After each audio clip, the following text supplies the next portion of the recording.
ruta SPED en cacao, en la parte de cacao. Y nada, pues me enviaron esto por el grupo que tenemos con el equipo de trabajo y me llamó la atención, entonces acá estoy. Y muchas gracias por el espacio. Súper. Bueno, empecemos con comentarles que, bueno, esto es una serie de 3 webinars que hemos realizado.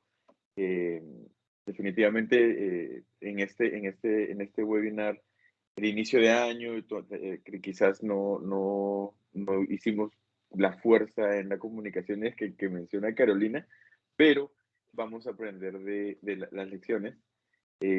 Los otros webinars que hicimos anteriormente, uno estaba el título era Midiendo la acción climática en los sistemas sostenibles de uso del suelo, específicamente en sistemas cacaoteros. Y el segundo webinar fue sobre oportunidades y obstáculos para la extensión rural en sistemas productivos del cacao. Y este tercer webinar es sobre sistemas sostenibles de uso del suelo para reducir deforestación y contribuir con la construcción de paz en Colombia. Entonces, sin más introducciones, le doy la palabra a Marta para que nos cuente un poco su presentación.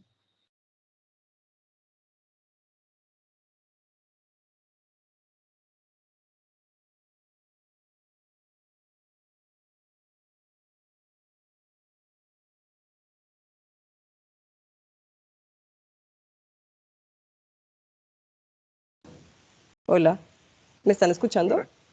Sí. Ok, ¿ven la presentación en modo presentación? Sí. Ah, listo, súper. Bueno, gracias. Bueno, muy buenos días para todos. Muchas gracias por conectarse con nosotros. Muchísimas gracias a Augusto por la introducción. Como ya lo dije, mi nombre es Marta Vanegas, asociada de investigación en la Alianza Bioversity CIAR. La presentación de hoy se llama Sistemas sostenibles del uso del suelo para reducir deforestación y contribuir con la construcción de paz en Colombia. Esta presentación está basada en una nota para tomadores de decisiones, un policy brief que publicamos el pasado septiembre, y aunque pues yo voy a estar a cargo de la presentación, este trabajo tiene detrás a muchos investigadores de diferentes instituciones. Geográficamente, y como el título lo indica, pues el trabajo está basado en Colombia, más específicamente en los departamentos de Caquetá y Cesar.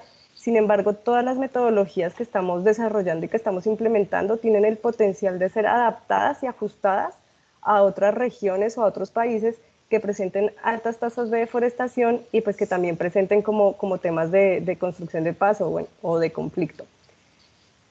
Para darles un poco de contexto, espérate porque no me deja pasar. Para darles un poco de contexto, como a nivel mundial existe un aumento en las aspiraciones para alcanzar una reducción de emisiones de gases de efecto invernadero, restauración de paisajes degradados y conservación de la biodiversidad. El gobierno colombiano asimismo está alineado con estas aspiraciones y ha expresado compromisos con los acuerdos de París, con las metas de biodiversidad de Aichi, con el desafío de Bonn y con la iniciativa 2020 para restauración de tierras degradadas. De hecho, en Colombia ya existen algunas estrategias y pues obviamente se están implementando estrategias para alcanzar estos compromisos que hemos adquirido. Sin embargo, estas estrategias tienen un potencial importante para que puedan ser implementadas junto con el acuerdo de paz. Y este potencial viene precisamente de un sobrelape que hay entre como un sobrelape geográfico entre áreas con alta cantidad de carbono, alta biodiversidad y con temas de conflicto. Y esto lo que nos da a nosotros es como una buena ventana de oportunidad para poder desarrollar estas estrategias que trabajen en paralelo temas de conservación de bosques, temas de mitigación de cambio climático y temas de construcción de paz. Sin embargo, pues recientemente existe una preocupación creciente de que el acuerdo de paz agrave la deforestación en Colombia. Y pues desafortunadamente, como desde el año 2020 ya ha empezado a salir como un gran número, un buen número de publicaciones científicas que están demostrando que está pasando, que realmente en áreas donde antes el conflicto estaba muy activo, que ahora de pronto se ha reducido, pero que sí las tasas de deforestación han aumentado. De todas formas, en Colombia existen como dos enfoques para alcanzar como estas metas a las que nos hemos comprometido a nivel nacional. Entonces, unos son los enfoques territoriales, más que todo sobre pues, uso del suelo, ordenamiento territorial, y otros que son los enfoques económicos, financieros y de mercado, como todo lo que tiene que ver con incentivos, pagos por servicios ecosistémicos, Red Plus y este tipo de incentivos. Sin embargo, nosotros dentro del proyecto sentimos que aquí hay una conexión que todavía está faltando, y aunque ya se están como dando algunos pasitos para conectar estos dos tipos de enfoque, pensamos que todavía se necesita mucho más trabajo en esto, ya que son enfoques que si los vemos realmente son complementarios. Y al complementarse estos enfoques nos ayudarían no solamente a alcanzar esos compromisos ambientales y de cambio climático que hemos adquirido, sino también nos contribuirían a seguir fortaleciendo la construcción de paz aquí en Colombia. Listo, pues bueno, otro tema que es como súper importante de tener en cuenta es entender esas dinámicas que están en juego en los territorios afectados por conflicto. Entonces, más que todo en las relaciones que tienen que ver, o pues para el tema que estamos trabajando hoy, en temas de cambio de uso del suelo, degradación ambiental y pobreza rural, ¿no? Y esto es, en la ciencia existen como dos líneas de investigación que están trabajando sobre entender estas dinámicas. Entonces, una línea de investigación es lo que tiene que ver con seguridad ambiental, que es una línea que trata de buscar como las relaciones causales entre territorios afectados por conflicto y problemáticas ambientales que se ven en estos territorios. Y la segunda línea de investigación es más relacionada con la paz ambiental, bueno, se llama paz ambiental, y lo que busca es más encontrar como soluciones a estas problemáticas, pero unas soluciones sistémicas que actúen de forma de que refuercen un punto donde la problemática está como muy grave y que nos ayude a cambiar un ciclo que probablemente conduce hacia una agricultura insostenible y que se vuelva un ciclo mucho más sostenible. En el ejemplo que tenemos aquí en la pantalla, ¿ustedes ven mi cursor o no? Cuando yo lo muevo. No. Vale, ¿no lo ven? Ah, bueno, entonces, espérate. Y si hago así, ¿no? Un momento. ¿Y acá ven? Ahora sí. Ah, bueno, listo. Entonces, este ciclo que nosotros mostramos acá es un ejemplo para el departamento del Cesar. Este es un ejemplo de un ciclo que ya es, digamos, virtuoso, donde una estrategia que acá le pusieron SUD, pero digamos puede ser un SLUS, o sea, un sistema sostenible del uso del suelo, se usó en un punto específico, y acá es como el simplemente hacer una estrategia en un punto que reforzaba una problemática puede generar una cadena de cambio en todo el ciclo, convirtiendo un ciclo que antes era vicioso a un ciclo virtuoso, ¿no? Bueno, entonces simplemente esto era para decirles que nosotros desde el proyecto nosotros estamos trabajando precisamente en esta línea de investigación. Entonces, no en la línea de investigación de seguridad ambiental, sino en la línea de investigación de paz ambiental. Y entonces, como tal, lo que nosotros buscamos son estas estrategias que al intervenir en un punto que refuerzan una problemática negativa, una problemática ambiental, nos permitan o tengan el potencial de contribuir a cambiar ese ciclo a unos ciclos más sostenibles, más virtuosos. Bueno, otro punto como clave es también que estas estrategias que nosotros planteemos en los territorios tienen que estar conectadas a cadenas de valor incluyentes y a modelos de negocio que sean bancables y que sean sostenibles. Esto para que nos ayuden a crear un entorno propicio para la adopción, y pues en otras palabras es simplemente salir, bueno, más o menos entendí, escuché como los backgrounds que ustedes tienen, pero es como salir de estar solamente mirando la parte biofísica de estas estrategias y empezar a mirar un poco más allá, ¿no? O sea, ya por muchos años hemos trabajado, o pues nosotros los que estamos más como en ciencias de la tierra, hemos trabajado como en la parte biofísica, que es súper clave, pero es el momento de empezar a hacer esa conexión, ¿no? De empezar a conectar, bueno, ya sé, tengo una estrategia para que mis sistemas productivos sean más sostenibles, pero no me puedo quedar solamente con esa parte biofísica, no me puedo quedar simplemente mirando temas, bueno, de rendimiento, de productividad, de solamente el estado del suelo, de la biodiversidad, no. O sea, tenemos que ir más allá y empezar a conectarnos con las cadenas de valor y pues también diseñar y crear estos modelos de negocio bancables. Porque, pues como lo dije, es lo que nos va a ayudar a que realmente estos sistemas empiecen a ser más adoptados. Pero bueno, ¿qué es un sistema sostenible de uso del suelo? Como Augusto lo mencionó al inicio, el proyecto SLUZ, entonces nosotros le decimos pues los SLUZ, y para nosotros de pronto es obvio porque es como el lenguaje que hemos venido manejando por los últimos dos años y medio, pero sin embargo desde el proyecto nosotros trabajamos con dos sistemas, entonces uno es cacao agroforestal y el otro es sistemas silvopastoriles. ¿Y por qué escogimos estos dos sistemas? Básicamente porque ya en las regiones en las que trabajamos, o sea, en Caquetá y en Cesar, se ha demostrado que estos sistemas tienen el potencial tanto para la mitigación al cambio climático como para la construcción de paz. Entonces, en el caso de cacao, bueno, es un ejemplo como bandera, incluso a nivel nacional, el cacao es promovido como una herramienta para la construcción de paz. Y de pronto ustedes se preguntarán que por qué sistemas silvopastoriles en el tema, disculpen, en el tema de mitigación al cambio climático. Y esto es porque, como les dije, tiene que ser algo que contextualicemos, ¿no? Entonces nosotros vimos que para Caquetá y para Cesar, los sistemas silvopastoriles funcionan porque son departamentos donde ya existe la ganadería. Y es una ganadería que en muchos casos no es manejada de manera sostenible. Entonces lo que nos ayudan a hacer los sistemas silvopastoriles es tratar como de reducir ese impacto de la ganadería. ¿Listo? Pero, pues en términos generales, estos fueron los sistemas que nosotros escogimos y con los que estamos trabajando, pero un SLUZ realmente puede ser cualquier estrategia productiva que satisface las aspiraciones de medios de vida de manera sostenible de las poblaciones, que mantenga la integridad ambiental. Pueden ser tecnologías, prácticas, actividades, una combinación de estas que trabaje dentro de esa interfaz naturaleza y sector agrícola y que siempre tenga en cuenta todos los aspectos socioeconómicos que se generan en esta interfaz.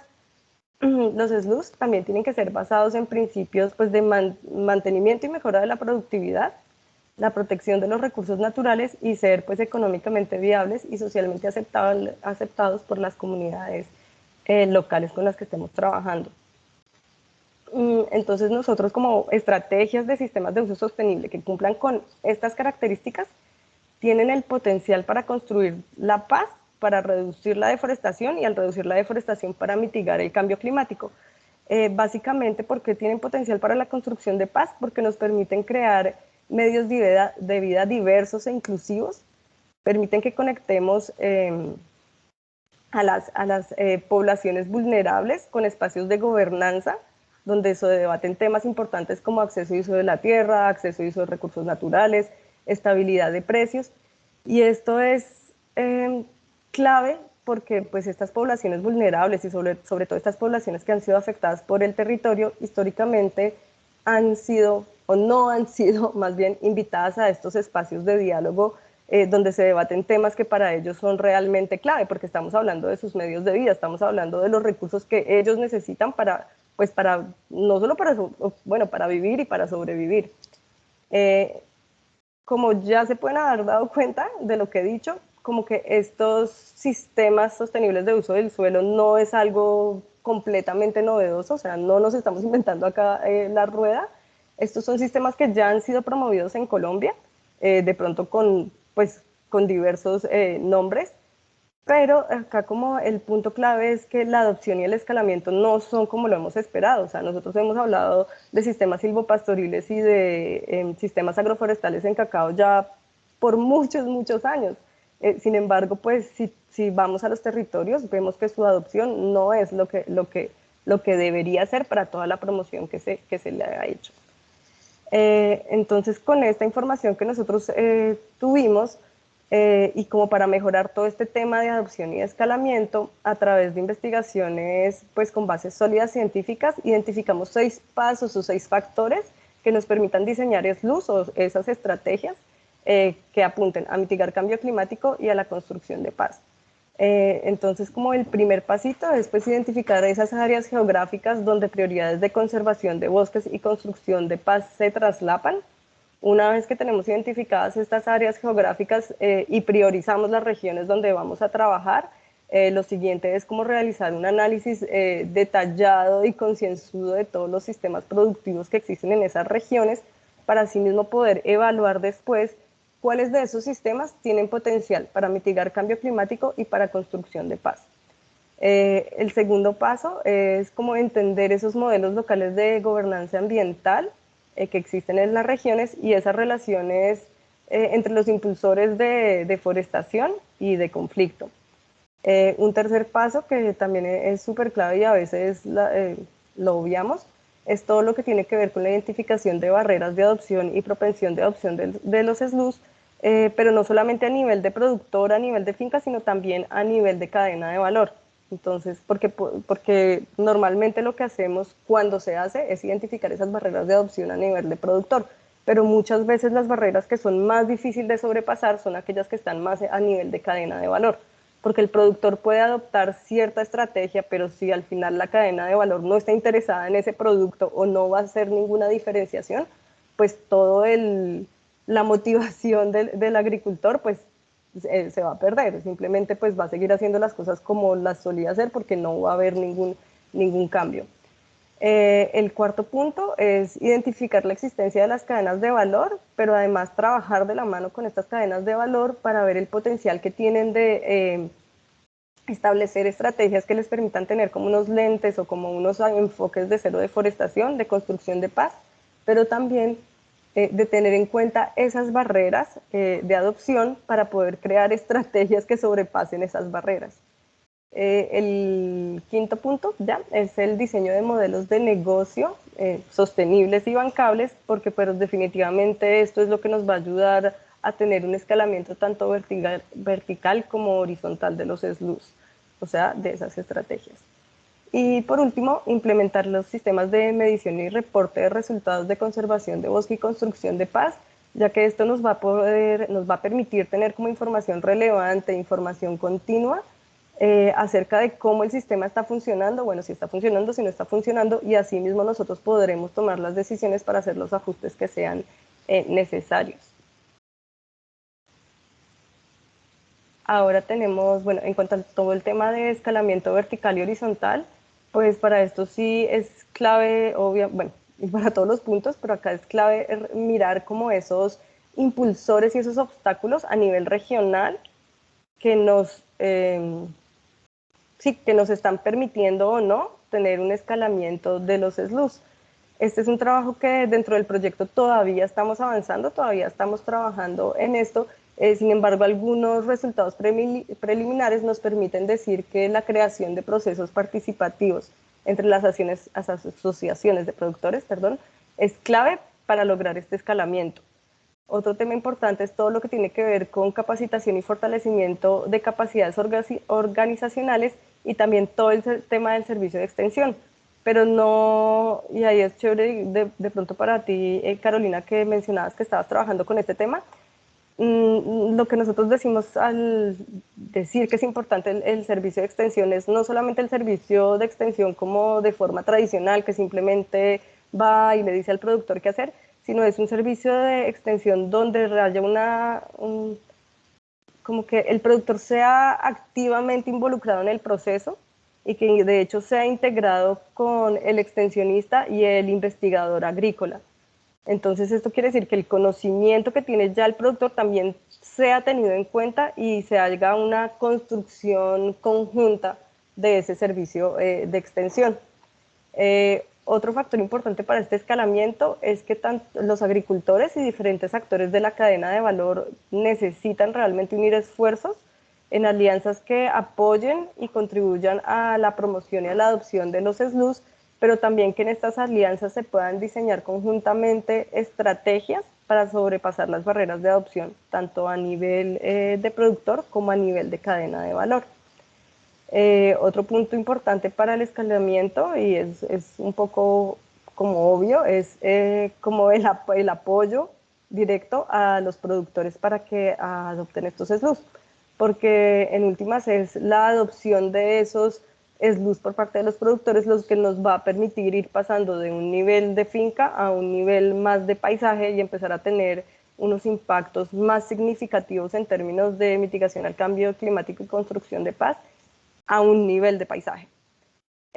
¿Y cómo podríamos apoyar a estos productores? Bueno, aparte del fortalecimiento de capacidades, de los servicios de extensión, de los procesos participativos, también necesitamos mercados premium, mercados locales que sean estables, esquemas de certificación y estabilidad en los precios. Y acá también tenemos otro que es, muchas veces tampoco lo trabajamos, y es como también tener en cuenta que el escalamiento de algunas de las estrategias pueden tener impactos socioeconómicos y ambientales inesperados y en algunos casos no deseados.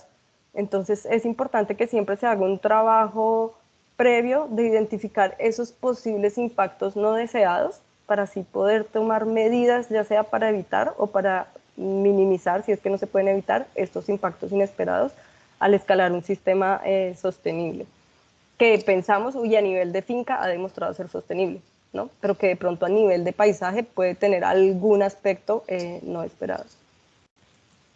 Basados en este trabajo, nosotros desarrollamos una serie de recomendaciones políticas a nivel tanto regional como nacional. A nivel regional, nosotros pensamos que los tomadores de decisiones deberían adoptar modelos de desarrollo basados en la sostenibilidad, desempeñar un rol de mediador entre empresas privadas y poblaciones vulnerables, principalmente para temas relacionados a acceso y uso de recursos naturales. También coordinar esfuerzos gubernamentales y no gubernamentales para la implementación de los SLUs. Velar por la creación y, en el caso de que ya estén creadas, el fortalecimiento de plataformas regionales donde diferentes actores puedan conectarse, identificar sinergias y apoyar la implementación de los SLUs. También apalancar proyectos que sean adaptados realmente al contexto que se está viviendo en cada región y, como lo mencionaba, el tema de la extensión agrícola, ¿no? Una extensión agrícola que promueva la acción colectiva y la cooperación, y esto es principalmente importante para el tema de construcción de paz, porque puede generar un sentido de pertenencia, construir confianza y la cohesión social, que es pues clave para la construcción de paz. A nivel nacional también desarrollamos una serie de recomendaciones, como coordinar políticas y programas entre diferentes instituciones y agencias del gobierno, coordinar políticas nacionales con las iniciativas locales que ya pueden estar andando o iniciativas locales que hasta ahora están naciendo. También aumentar la coordinación entre las principales instituciones que sean relevantes para el tema, para evitar como ese vacío de responsabilidad en la implementación de los SLUs o de las estrategias sostenibles. También, obviamente, todo el tema financiero, o sea, es clave a nivel nacional, y que también fomenten mercados efectivos. Y esto quiere decir que si estamos promoviendo un SLUs que saca un producto, no sé, ya sea orgánico o cero deforestación o, no sé, constructor de paz, como sea que le queramos llamar, que realmente ese producto tenga un mercado donde se pueda llevar, ¿no? Y esto pues obviamente va a motivar a los productores para que sigan haciendo las cosas de forma sostenible. En esta diapositiva, bueno, como yo les mencioné antes, este policy brief y la información que les estoy presentando ha sido recolectada o no sé cuál sería la mejor palabra, pero está basada en investigación con bases científicas sólidas. Entonces acá simplemente les quería mostrar un ejemplo de algunas de las publicaciones que han salido por parte del equipo en el marco del proyecto, y de algunas de estas hemos sacado información, hemos sacado insumos para la construcción de este policy brief. Si ustedes quieren tener más información del policy brief, poder leerlo, porque obviamente esta es una presentación de 15 minutos, entonces no puedo decir todo lo que cubre el policy brief, pero si les parece interesante, acá les voy a dejar el enlace donde lo pueden descargar para que lo puedan leer con mayor detenimiento. Igual en el documento también hay una sección de lecturas adicionales donde encuentran el enlace de algunas de las publicaciones que mostré en la diapositiva anterior.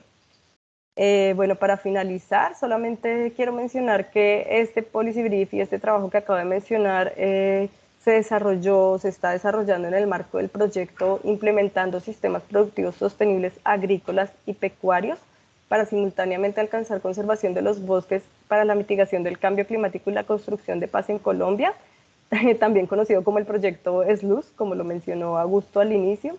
Este proyecto es financiado por la Iniciativa Internacional para el Clima ICI del gobierno alemán y está siendo implementado por la Alianza Biodiversity CIAT, la Fundación CIPAF, el Instituto SALF de Alemania y el Instituto Thünen también de Alemania. Bueno, muchísimas gracias a todos por conectarse y por la atención, y Augusto y yo quedamos pendientes a pues, cualquier comentario o pregunta que se haya generado a lo largo de la presentación. Y Augusto, vuelvo a ti.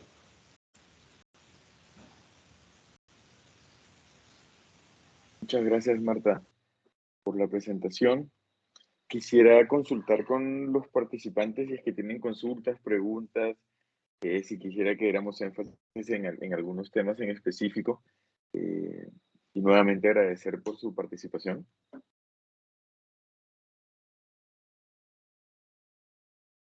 Irina, por favor. Gracias, sí, yo tengo una pregunta y es que me gustaría que nos contaras de pronto para ti cuáles serían esos principales elementos de todo lo que nos mostraste que ayudarían a garantizar la sostenibilidad de un proyecto de intervención, digamos, rural en el marco de la construcción de paz.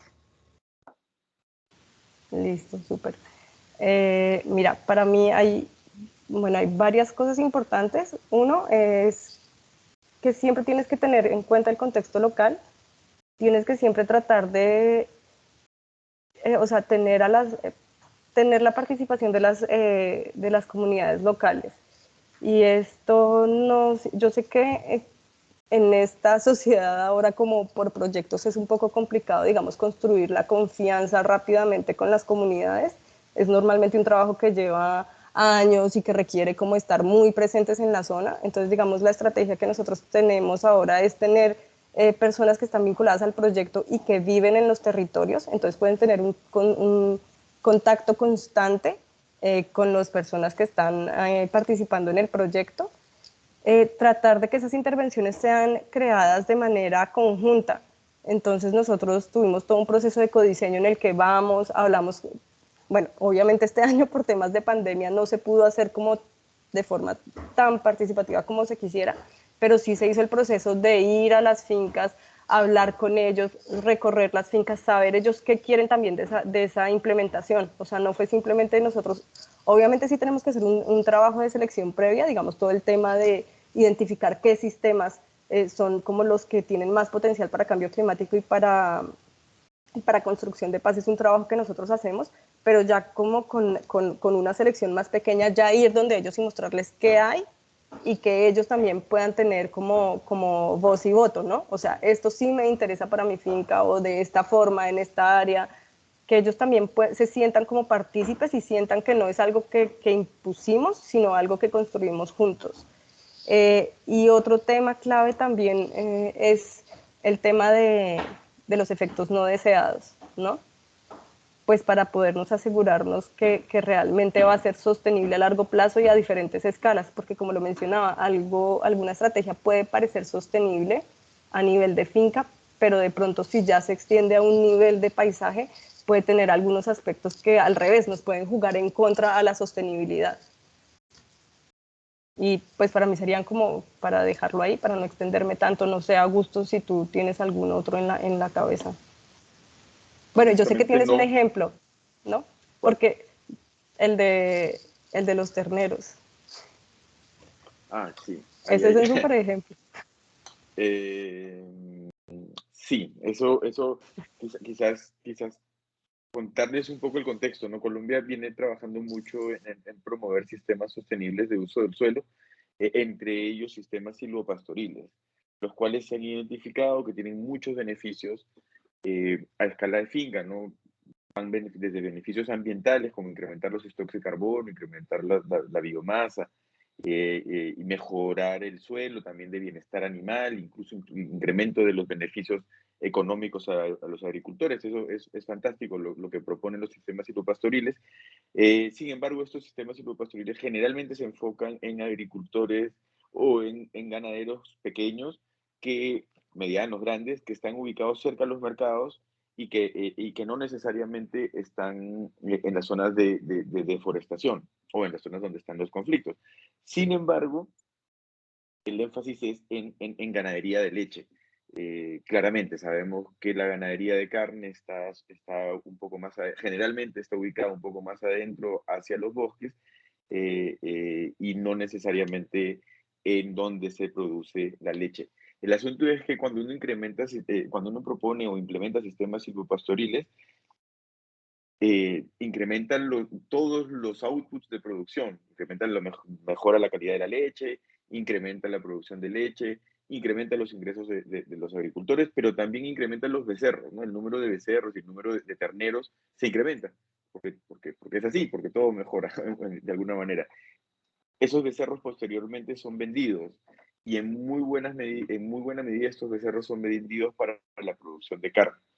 Y esta producción de carne, de nuevo, como les comentaba antes, se da en las zonas de deforestación. Entonces, es posible que estos becerros, que si llegáramos a ser exitosos en promover los silvopastoriles y hiciéramos, alcanzáramos muchas hectáreas, lo cual en este momento todavía no es el caso, pero si fuera ese el caso, estos becerros podrían estar asociados con una mayor deforestación, ¿no? Porque al incrementarse el número de becerros disponibles, esos becerros se irían a la zona de deforestación y posiblemente causarían deforestación. Y con esto lo que queremos decir no necesariamente es que no se promuevan los silvopastoriles, pero más bien que se busquen alternativas para prevenir que esos becerros adicionales vayan hacia la zona de deforestación. Pensábamos en alternativas de mercados, que nos genere que nos evite que eso vaya hacia las zonas de deforestación o salvaguardas, ¿no? ¿Por qué pasan estas cosas? Generalmente porque nosotros lo que sabemos de muchas propuestas que tenemos, lo sabemos a escala de piloto. Y sobre la escala de piloto concluimos sobre todos los beneficios. Cuando incrementamos el alcance de la implementación, cuando incrementamos la escala de la implementación, empiezan a emerger posibles efectos no deseados, ¿no? Que tienen que ser contrarrestados. Y esto pasa en todos los sectores, ¿no? Bueno, lo dejo ahí. Gracias. Veo que NA, invitado, que no creo que es NA, NJ, está aquí, levantó la mano, quizás, por favor, cuéntanos. Sí, buen día. Mi nombre es Néstor Acevedo. Qué pena por las siglas. Si me disculpan, por favor. Es una pregunta muy sencilla. En todos estos modelos de intervención territorial donde buscamos, porque trabajo en ello, alternativas en las cuales en nuestras comunidades rurales puedan salir de la dinámica en la que se encuentran y volverse sostenibles, y entendiendo esta sostenibilidad como mejoras en sus ingresos a partir de esa gestión del suelo, con alternativas productivas, nuevas dinámicas en torno a modelos productivos en cuanto a comercialización. Siempre en los proyectos hablamos de la posibilidad de mitigación de cambio climático, ¿cierto? Pero en lo personal, que trabajo en ello, resulta muy complicado justificar con indicadores y con una metodología clara en dónde se ven reflejados esas capacidades que tienen las nuevas propuestas de intervención territorial en torno a captura de CO2 y con ello mitigación del cambio climático. Para quienes estamos en eso sabemos que es mejor tener un suelo cubierto con diferentes especies que tenerlo desnudo, pero muchas entidades piden, muéstrenme los indicadores de gestión donde se vea reflejado que realmente lo que se está haciendo se muestra con números frente a la propuesta de que sí está realmente teniendo mitigación en cambio climático por captura de CO2. En este caso puntual, ¿cuál es esa metodología de ustedes? Marta, ¿tú o yo? Pues si quieres te dejo a ti, es que porque el experto de carbono es pues otro compañero que precisamente estuvo en el primer seminario que mencionaba Augusto, que era precisamente, el título era básicamente ese, midiendo la acción climática en sistemas agroforestales de cacao. Entonces, realmente él es el experto en el tema. Augusto, tú de pronto te sientes más Sí, por cómodo supuesto. respondiendo. En realidad hay diversas formas en las cuales lo podemos medir en esto, ¿no? Una primera forma es el contenido de carbono acumulado, no solo en la biomasa. Por ejemplo, si tenemos sistemas agroforestales o sistemas silvopastoriles, hay un incremento en la biomasa. Eh, También pues, se puede medir sobre el contenido de carbono en suelos y diversos otros pools de carbono, ¿no? Existen metodologías que se utilizan para realizar estas mediciones. En este primer seminario webinar que menciona Marta, donde Miguel Romero nos contó lo que estamos haciendo con cacao, en cacao agroforestal, también tenemos algunas experiencias que estamos trabajando con CIPAF en silvopastoriles. Esa es una primera de las formas. La otra forma, bueno, que no son una u otra, sino complementaria, es medir cómo estos sistemas alternativos de producción, estos sistemas sostenibles de producción, reducen la presión sobre pérdida de carbono por pérdida de ecosistemas. En este caso en específico de cacao y de silvopastoriles, cómo es que estos sistemas productivos nos permiten reducir la deforestación y las emisiones asociadas a deforestación, o la degradación de paisajes, bosques y las emisiones asociadas a esta pérdida, a esta degradación de paisajes y bosques. Esos son otro tipo de herramientas las que se utilizarían, pero también es posible hacerlo de esta forma. Tu pregunta en específico me llama la atención porque creo que Lisette Pérez está acá conectada. Lisette Pérez, en el marco de su doctorado, está trabajando en un marco conceptual que nos permita identificar esos medidores, esos indicadores que podríamos utilizar no solo para la mitigación del cambio climático, sino también para otras prioridades de desarrollo, incluyendo la adaptación al cambio climático, que también es una prioridad para Colombia y para los países en desarrollo, la construcción de paz, la cohesión social, entre otros cobeneficios de la mitigación, si lo vemos por la entrada de la mitigación, pero en muchos casos las prioridades son otras. Por ejemplo, la prioridad de erradicación de cultivos ilícitos es una prioridad nacional y muchos fondos van asociados ahí, pero esas prioridades generan co-beneficios de mitigación del cambio climático. Entonces podríamos también verlo desde esa forma, pero necesitamos marcos conceptuales con indicadores que nos permitan hacer estas mediciones. Si te parece apropiado, lo que podemos hacer es compartir contigo, no sé si existen, pero si en el caso existieran las grabaciones del webinar que preparó Miguel, podríamos, si no, conversar con Miguel en específico y posteriormente podríamos organizar un webinar sobre estos indicadores que estamos preparando con Lisette. Sí, les agradezco pues el que pueda compartir información relacionada al tema. Y solamente un comentario pequeño adicional porque puedo que muchas personas quieran también expresar sus comentarios. Y esa pregunta es muy puntual porque como ustedes lo han señalado, y en otros espacios con otras alternativas de intervención, uno de los grandes retos es alinear recursos para poder implementar acciones de transformación en los geografía rural. Y una posibilidad que surge, y de hecho la hay, es la de vincular empresas que a través de sus obligaciones de compensación puedan redireccionar recursos a este tipo de iniciativas. Pero las compensaciones por normatividad piden las entidades ambientales que regulan estas obligaciones cómo poder realmente verificar esa captura de CO2. Entonces muchas empresas a veces no dan ese paso de poder vincularse a proyectos de este tipo porque no tenemos la forma de cómo demostrarles que realmente en el caso de carbono se da esa captura con una metodología que sea reconocida, porque la dificultad radica en que sí existen muchas metodologías, algunas de las que comentás yo incluso las he hecho con especies forestales, pero a la hora de la validación, de decirle a la autoridad ambiental, mire, esto es así, ellos piden, ¿y quién se la validó?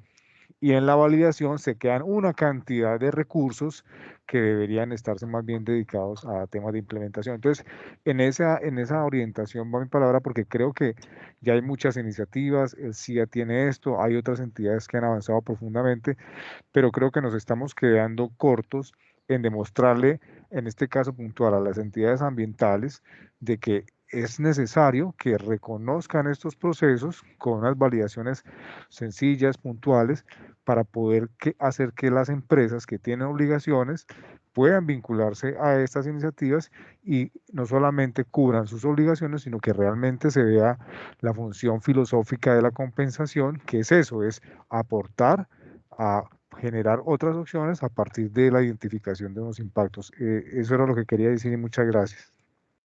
Néstor, muchísimas gracias por ese comentario que nos haces. Esas barreras a la implementación de estos modelos de negocio, podríamos llamarlos, es importante identificarlo. Nosotros en este momento del proyecto vamos a empezar con el diseño de modelos de negocio que pueden incluir modelos de negocios asociados con carbono, y entender esas barreras que nos mencionas es importante. Una de las formas de sobrepasar estos sobrecostos o estos costos relacionados con las certificaciones o con las validaciones podría ser incrementar la escala de la implementación, ¿no? Y hacer proponer proyectos a escala regional, a escala departamental o algo similar. Pero todavía la respuesta está en construcción. No tengo una respuesta clara para el contexto, pero sí nos das luces de por dónde podríamos encaminar nuestras investigaciones sobre modelos de negocios con bajos en carbono, con cero deforestación, con cadenas de abastecimiento para poder sobrepasar esta barrera que mencionas. Y de todas formas también, Néstor, un buen espacio, pienso yo, de discusión para ese tipo de temas es en el marco de las cadenas de deforestación, las cadenas de valor cero de deforestación. Entonces, bueno, cuando te presentaste creo que no mencionaste bien de a qué institución perteneces, pero pues también es un espacio donde se pueden discutir todos estos aspectos que trabajan a nivel nacional, pero que poco a poco se está trabajando también a nivel regional. Nosotros dentro del proyecto estamos participando activamente en la cadena de valor cero de deforestación de cacao y somos secretarios técnicos de la cadena de valor cero de deforestación y no transformación de páramos de leche. Y de hecho también dentro del proyecto estamos trabajando en reactivar o conformar, en el caso de que no estuvieran ya formadas, estos comités a nivel departamental. Y pienso que son unos buenos espacios también que podrías aprovechar para discutir y poner sobre la mesa pues estos temas que mencionas acá. Listo, no, les agradezco. Yo estoy con la Fundación Natura y lidero un proyecto en el Magdalena Medio antioqueño, donde básicamente hacemos lo que ustedes nos están mostrando, con otros nombres, pero realmente el objetivo es el mismo. ¿Sí? Claro que sí. No veo ninguna mano adicional. Quizás, si no hay preguntas adicionales, podríamos dar por concluido el webinar, agradeciendo mucho la participación y los comentarios e inquietudes que nos han manifestado, y que buscaremos ir resolviendo, ir buscando investigaciones, realizando investigaciones que vayan orientadas a contribuir a responder las inquietudes, ¿no? Sí, estamos bien. Entonces, hasta la próxima. Gracias. Muchas gracias a todos, que estén bien, que tengan buen día. Igualmente, gracias. Gracias. Hasta luego.